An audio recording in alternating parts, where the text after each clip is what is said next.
Vamos a cambiar totalmente de información, de tema. Está con nosotros Andrés Guzmán. Andrés, ¿cómo estás? Qué gusto saludarte y bienvenido.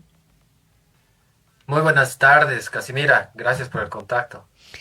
Andrés, bueno, a ver, rápidamente, acaba de hablar el presidente y de verdad yo me he quedado eh, muy dolida, quizás más aún porque soy de Tarija, pero él decía de que hay varios helicópteros, pero que no pueden volar porque no hay repuestos y como no hay dólares, entonces, ¿te imaginas una respuesta así a un país que en este momento está en emergencia por el tema de, bueno, no diré un país, un departamento, pero que un país entero puede entrar en emergencia? Estamos en época de chaqueos. ¿Qué hace el gobierno ante una emergencia? Y más aún me estoy poniendo a pensar con el ajuste de aranceles y el incremento al porcentaje para Bolivia a 15%, ya va a empezar seguramente también el presidente a hablar de este tema. Andrés, gracias nuevamente por acompañarnos. Bueno, Trump hablaba, yo me acuerdo, en el primer anuncio del tema de aranceles, el pasado mes de abril, decía que alcanzaría un 10%, pero ya ayer ha dicho que es un 15%. O sea, ¿qué significaría esto, mi querido Andrés, para que todos podamos comprender? Bueno, efectivamente el aumento del arancel es además solo aplicable a tres países, ¿no? Tres países son los afectados: Bolivia, Ecuador y Costa Rica. Y los demás se mantienen en 10%. Es realmente muy curioso y hay una repercusión importante en Ecuador y en Costa Rica, pero en Bolivia nadie dice nada, ¿no? En Bolivia pareciera que no se han enterado que esto ya es un decreto firmado por el presidente Trump, donde somos uno de los países que ahora tiene que pagar 5% más para entrar al mercado de Estados Unidos. Y esto, me preguntas qué significa.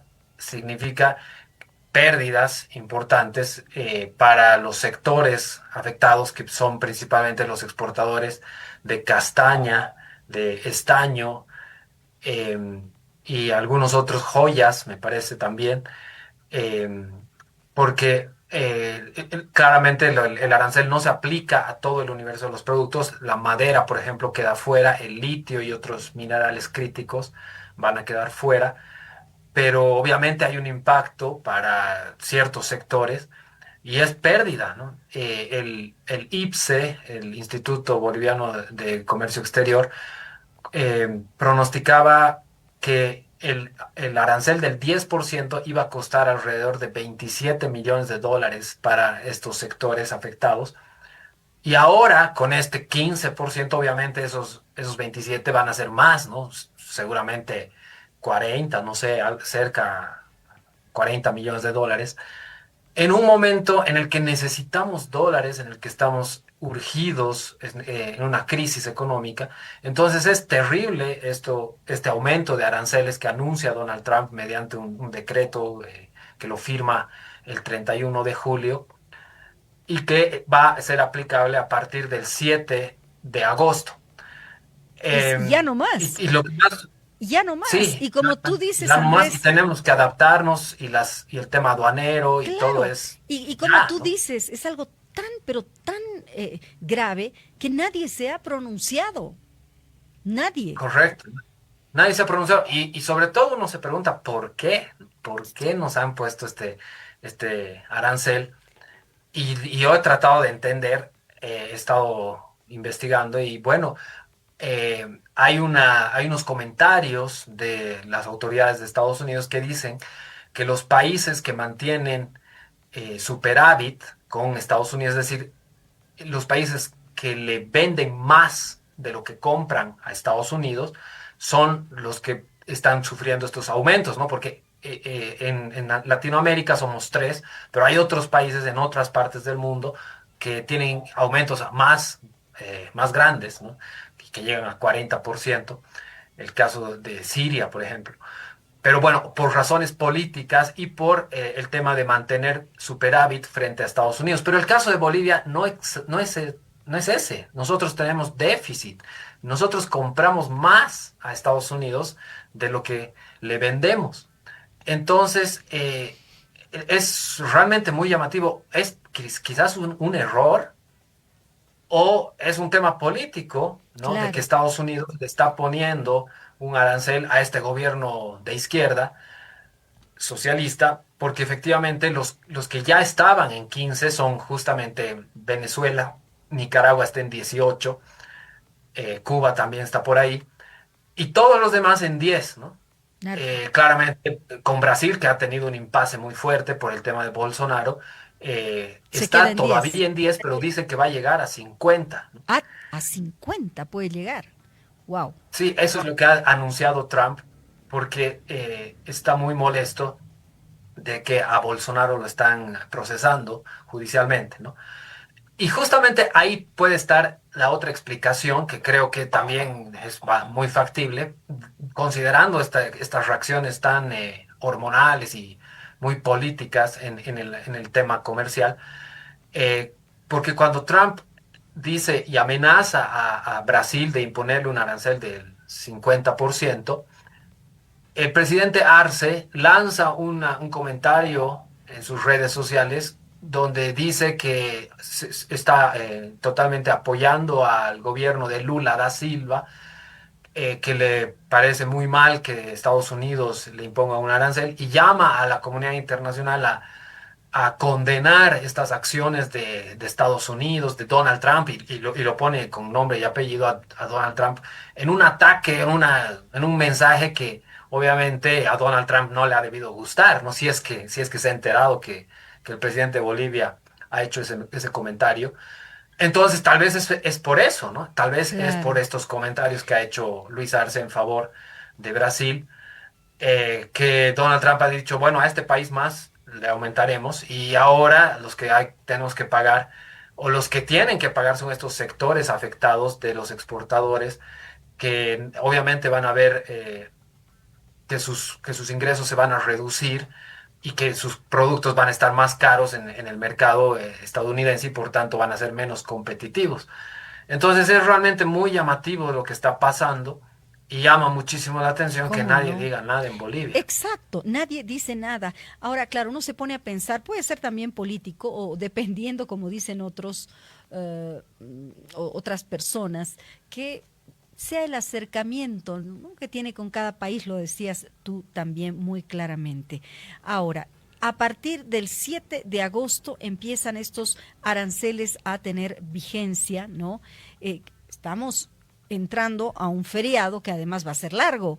Andrés, vamos a tener el 6 feriado, el 7 es feriado. Entonces, si no se trabaja, eh, si no se empieza a trabajar mañana, digo yo, el lunes, martes, miércoles, no llegamos. No sé cómo cómo se puede solucionar. Bueno, solucionar ya difícil, no hay vuelta atrás, pero por lo menos que se pronuncie el gobierno, ¿no?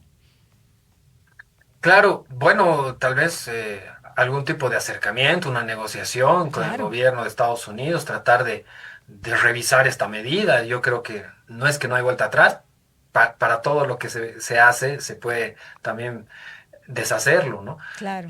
Pero bueno, lamentablemente tenemos una muy mala relación con Estados Unidos, degradada, está al nivel de encargado de negocios, no tenemos embajadores, entonces obviamente es una situación aún peor que la que tienen, por ejemplo, Ecuador y Costa Rica, que son los otros afectados, como te decía, pero esos dos países sí tienen superávit frente a Estados Unidos, esos dos países sí le venden más a Estados Unidos de lo que compran. Pero esos países sí tienen embajadores, sí tienen Claro. relaciones un poco más fluidas Quizás ellos puedan y obviamente, solucionar en las próximas horas, ¿no? claramente, porque hay unos antecedentes, ¿no? De una relación más sólida, que obviamente es fundamental en estos casos, Claro. donde hay que negociar, ¿no? Donde hay que ver la posibilidad de resolver siempre estos temas por la vía diplomática, ¿no? Totalmente. Ahora, según la posición del gobierno estadounidense, ¿qué quieren ellos al imponer estos aranceles? Incentivar su manufactura, defender su industria, recuperar empleos, bueno, lo que fuere, están en su derecho. Pero en este caso, como tú dices, por la vía diplomática se pueden solucionar muchas cosas. Pero ¿cómo estamos en la vía diplomática hacia el mundo, Andrés, en este momento? Bueno, ese es un gran problema, ¿no? Ahí estamos mal porque Nuestra diplomacia actualmente no cuenta con funcionarios de carrera, menos del 5% de los designados para representarnos tienen estudios en relaciones internacionales. El resto, el 95%, son gente improvisada, política, ¿no? Que ha sido designada por otros motivos, no por la meritocracia, que es lo que debería primar. Y si nos comparamos con países cercanos, por ejemplo, Perú, tiene cerca del 90% de sus diplomáticos son de carrera, Chile cerca del 80%, Brasil también. Entonces estamos muy por debajo y eso resta capacidad de negociación, ¿no? De poder además eh, entender y poder moverse en el mundo diplomático. Hace poco hemos visto lo que el gobierno ha reaccionado frente a estos comentarios que ha hecho la presidenta de Perú, que somos un país fallido.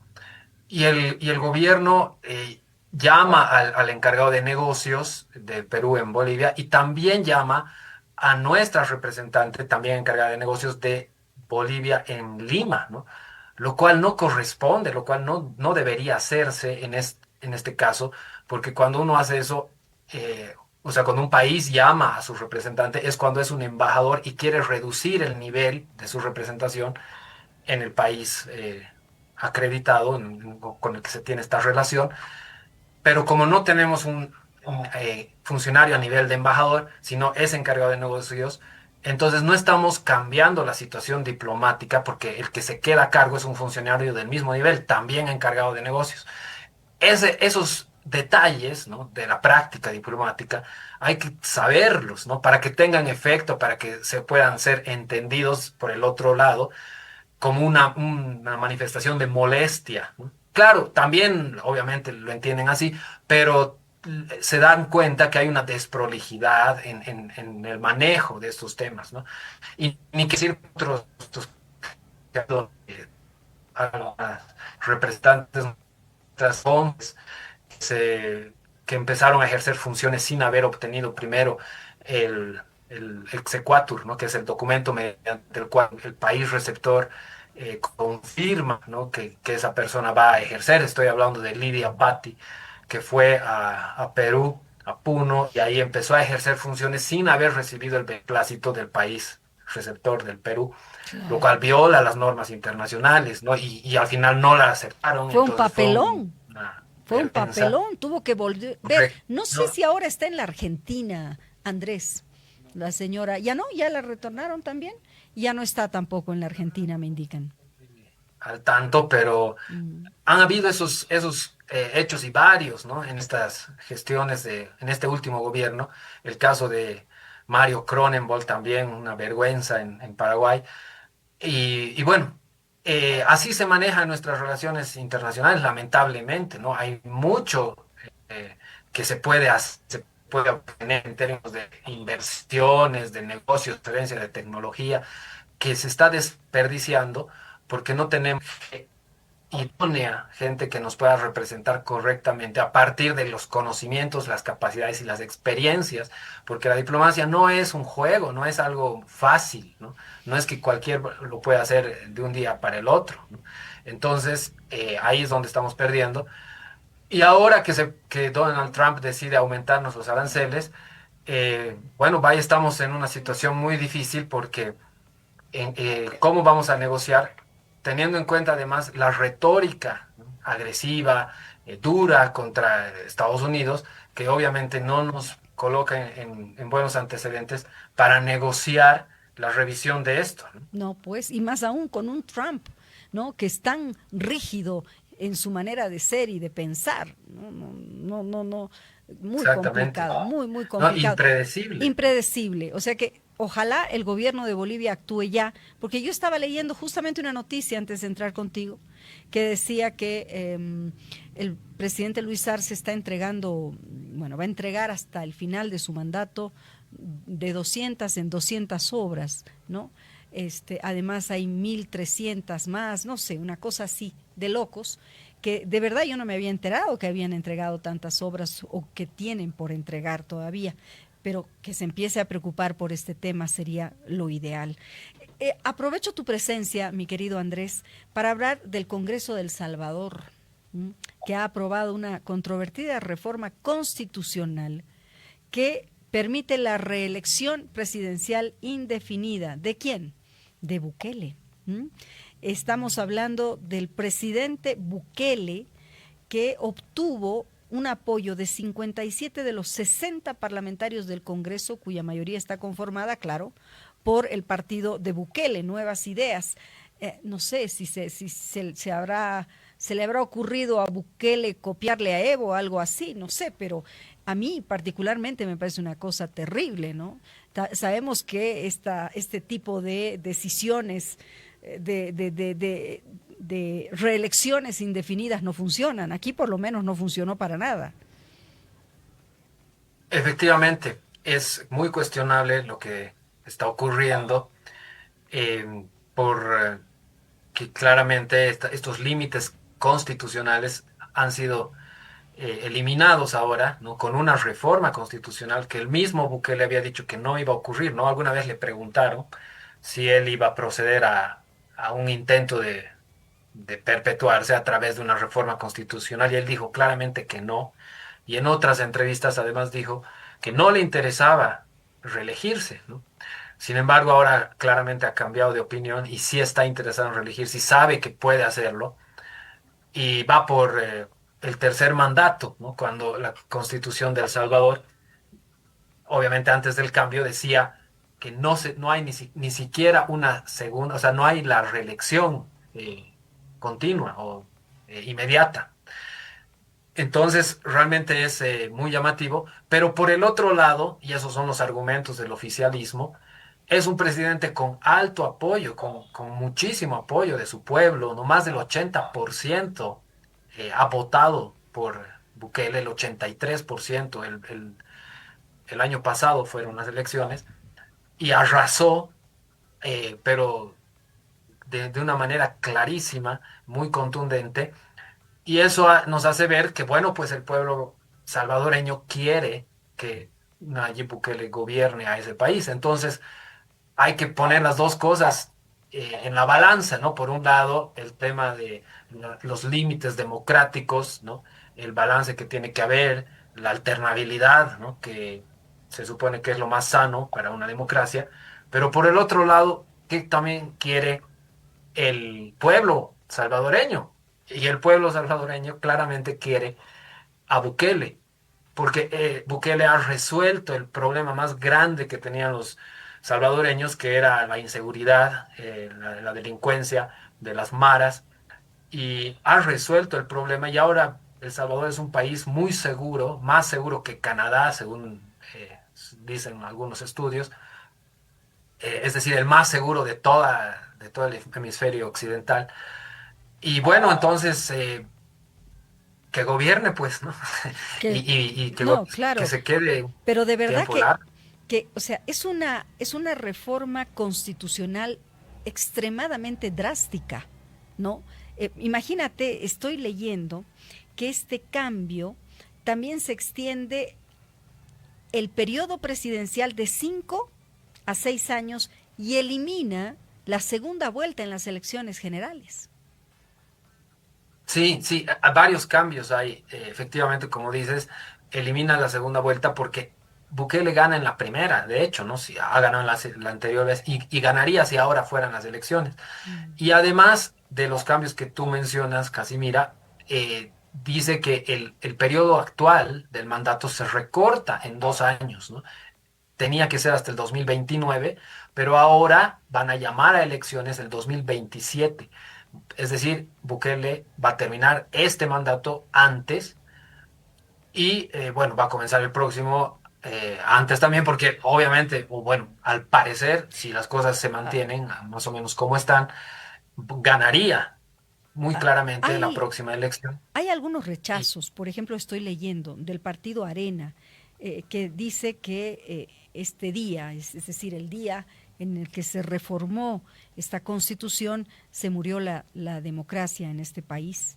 ¿no? Lo mismo dice de la agrupación política Vamos. Claro, dice, las reformas solo buscan perpetuar a un pequeño grupo de poder y seguir acumulando recursos y dejando a la gente cada vez más pobre. Dice, esta historia se ha contado muchas veces en varios países del mundo.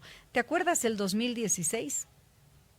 Cuando definitivamente había que ver si, bueno, los bolivianos votaron para ver si Evo seguía o no. Ganó el no, pero él continuó. Entonces, esperemos que no pase algo similar más adelante en este país. De verdad que me parece, a mí particularmente, coincido que llegado el momento la democracia se deteriora. Y lo que estamos viviendo en Bolivia es un claro ejemplo, ¿no? No Sí, solamente hablando de democracia, hablando de economía, hablando de todo, Andrés. sí, sí, es preocupante lo que pasa en El Salvador, pero como digo, ¿qué pasaría si un presidente en Bolivia resuelve los problemas económicos y recupera el mar? Bueno, pues la gente votaría por él, ¿no? Claramente, y estaría seguramente mucho tiempo. Ahora, no estoy justificando todo lo que hace Bukele porque efectivamente uno de sus falencias es todavía el tema económico. No ha resuelto las carencias que tiene todavía el pueblo salvadoreño respecto a la economía e incluso ha tenido que retroceder con el tema del Bitcoin, ¿no? Había sido el primer país en adoptar las criptomonedas y después ya no resultó, ¿no? Y varias de sus iniciativas no resultaron en términos económicos. Entonces ahí están todavía sus falencias, si se quiere, y en estos años que vienen va a ser también la gran prueba de Bukele para ver si ahí puede también tener un buen desempeño como lo ha tenido en el tema de la seguridad, ¿no? Si es así, bueno, seguramente se va a quedar, pero ¿qué es la democracia? Uno se pregunta, ¿no? Es lo que quiere la mayoría, y No, la mayoría ahora quiere a ahora Nayib sí, Bukele. es verdad, es verdad. Y bueno, Andrés, ¿qué te puedo decir? Gracias por estos minutos, hemos hablado de todo contigo, es muy agradable hacerlo y será hasta una próxima oportunidad. Ojalá que el gobierno hubiese escuchado esta entrevista para que el presidente de una vez pegue el grito al cielo en el buen sentido, es decir, en el buen sentido, en el sentido diplomático, y haya ese acercamiento, como decías, con el gobierno de Estados Unidos, porque esto para nuestro país es terrible. Un arancel del 15% es imposible. Gracias nuevamente y hasta una próxima oportunidad, como te decía Andrés. Muchas gracias, Casimira. Un gusto. Un gusto. Buenas